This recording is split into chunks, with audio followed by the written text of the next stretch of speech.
ఒకళ్ళు అంటుంటారు అందరూ నన్నే తిడతారండి అంటారు. మా బంధువులందరూ నన్నే హీనంగా చూస్తారండి. మా ఇంట్లో అసలు నాకు విలువ ఉండట్లేదండి. గుర్తుపెట్టుకో, దావీదుకు కూడా వాళ్ళ ఇంట్లో విలువ లేదు. యుద్ధం జరుగుతుంటే రొట్టెలు పట్టుకెళ్ళి ఇచ్చిరమ్మన్నాడట. అక్కడ మహావీరులు ఉన్నారు, నిలబడి చూస్తున్నారు. ఆ మహావీరులకి ఏం కావాలి? భోజనం కావాలని ఆయన పట్టుకెళ్ళి ఇచ్చేయన్నాడట నాన్న. ఆ గొలియాత్ అన్నాడేమో ఓ సవాల్ మీద సవాల్ చేస్తున్నాడు. ఎరా వస్తారా సత్తారా అంటున్నాడు. రండ్రా ఎవడనుంటే రండ్రా బస్తి మీద సవాలని తొడగొడుతున్నాడు. వీళ్ళు తొల తినేసి పడుకుంటున్నారు. అక్కడ పట్టుకెళ్ళాడట ఈయన. పట్టుకెళ్ళి యుద్ధ సమాచారం అడుగుతుంటే ఆ మహాబలులు అందరూ అంటున్నారట ఇన్ని దావీదుని, నీకు పనేటరు కదా ఇలా అంటున్నారట.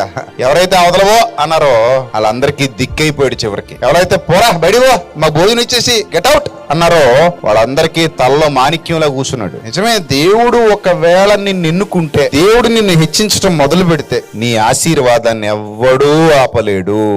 నీకు వచ్చే దీవెనను ఎవ్వడూ అడ్డుకోలేడు. నీ స్థితిగతులు మార్చగలిగిన దేవుడైన, నిన్ను నిలబెట్టగలిగే దేవుడైన